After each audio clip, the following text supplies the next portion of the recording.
Okay, in this video, I want to give you a quick demonstration of Zebra's new PowerPrecision Console.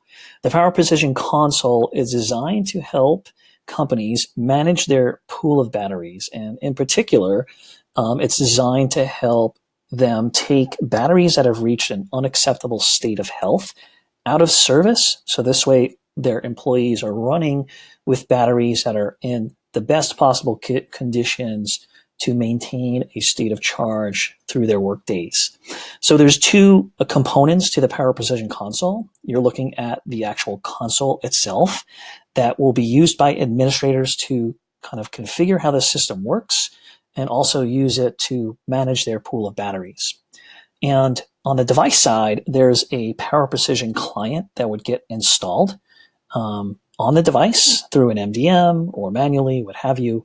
And then it's configured to communicate with the PowerPrecision Console, whether that console is available on the internet or on premise.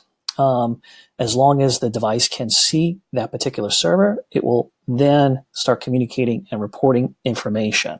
So what happens is the device will report information up to the PowerPrecision Console based on how it's configured. And there are several data collection triggers so that you can collect information based on certain events. Maybe every time the battery is inserted, you want to capture the battery information, or by default, it kind of reports in periodically. Once a day is probably sufficient. The state of health is something that's going to deplete over a long period of time based on its usage as well. So it's really going to depend. So this is something that you set up and you're going to use, over the course of possibly several months or even into the years category. So as the device is communicating, it's reporting in battery information. And this is particularly for PowerPrecision Plus batteries. PowerPrecision Plus batteries have a built-in state of health to report and monitor the battery conditions. And what we're simply doing is providing a way for administrators to see kind of like three states of health. One is it's in great condition. One, it's reaching its end of life. It's kind of a warning scenario. And the other is when it's reached its end of life and it really should be taken out of service. So how is this determined? Well, there are configurable settings for the administrator to use to determine if it's going to be nearing end of life or if it has reached its end of life. We've kind of given a guide to what these values should mean, but it all is going to depend on how they're using their devices in various conditions. So what they'll do is they'll set this up initially, and then they can tweak it based on their scenarios and determine if those numbers are good. Okay. So in this case, we have several batteries. We have 11 connected to this system. Unfortunately, none of them are in a bad state of health. They're all kind of 100%, but we'll still kind of go through the motions and show you how this works. And essentially what would happen is an administrator would come in here and monitor their pool of batteries. Every so often, they could probably mostly, they would filter the list so they can see just the red batteries or the yellow batteries. Unfortunately, they're all green right now. But we provide some easy ways for them to kind of, reduce the number of batteries that are shown based on different conditions. They can search for particular batteries. Whether they're looking for certain ones that may have or were manufactured at a certain date. Maybe they have a policy for taking batteries out of service every 5-10 years, whatever. They can do that.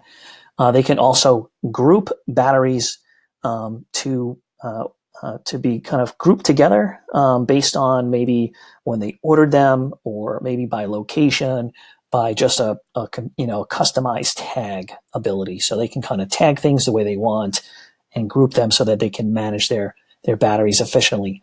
We're tracking battery analytics information. So over time, you kind of see the battery charge and you see the state of health. And, over time, you might see the state of health, kind of drop all of a sudden, right? And that's where you would want to monitor things.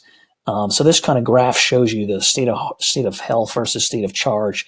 And you see some history over time as well to see how the battery has been performing in different conditions that have caused the change in scenario. So let's go back to the battery listing page, and we'll actually pretend and set up a device to go out of service, or a battery to be taken out of service, and I'll show you that in a moment. So I'm going to go ahead and select this particular battery to be removed from service. It's just a test device that I have here, and when I select it, I'm going to say perform end of life. So this is where an administrator would want to remove the battery from service and have the associate possibly package it up or put it in a box to be shipped to a central station. That all depends on their policies. So you would go ahead and select perform EOL. Now this is where you can set up a message for the user. You could have some instructions like, be sure to check the standard operating procedures guide on battery removal and follow those procedures, blah, blah, blah. You basically put in here whatever you want to send to the user to give them some more information. You can also allow them to kind of snooze the operation. Maybe they're in the middle of something critical and they can't be bothered at this moment, but it's something that you want to kind of nag them and remind them. So you could allow them to snooze, and you could also set this up so that it may happen on a certain date. Maybe you want to do this on a weekend or something where it's a low period in the store. So we're going to go ahead and we're going to say allow user to snooze, and we're going to send this message over to the device. Now, the user who's using the device will see this end of EOL alert at different times depending on how PPC is configured. So in this case, we have some options to show this end of life alert, which I'll show you in a second, on the next boot, the next battery swap, or only at certain times. So maybe you want to ensure that the start of the shift, this message comes up, and you want that battery taken out of service so that they're using a fully capable battery. And then there's some other settings in here for default messages. So let me pause this, and I'll come back in a second once I kind of trigger these scenarios to show you the end of alert message on the device. Okay, so now I have triggered, basically did a battery swap, and actually I did a reboot to trigger this condition to happen. And now we see the message on the device appear, and it's basically telling them that the battery needs to be decommissioned, and it's the custom message that was sent by the administrator. Now notice there's a snooze option. So if I went ahead and did a snooze, it will allow me to snooze up to a certain amount of time, and it would allow me to do that based on the number of times that the administrator had configured. So I'm going to go ahead and cancel that. Now, what's unique about this is this nag message, you can see it kind of sits on top, and I can't kind of get to other applications, and it will follow the battery. So if I take this battery out and don't send it back to the central processing center for decommissioning and put it in another device, the message will then appear, as long as the PowerPrecision console is also installed, client is also installed on that device as well.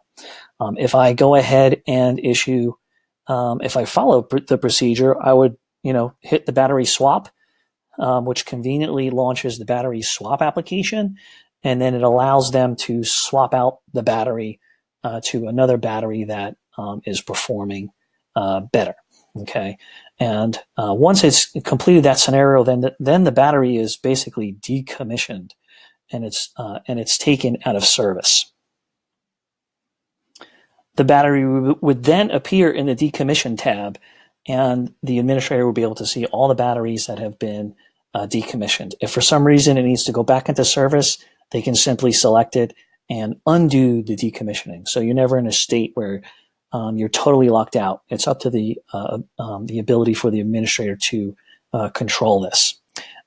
They also could manually add batteries if they wanted to. So if they're just had a shipment of batteries and they're sitting in boxes, they can go ahead and manually add the batteries so they're all ready to go.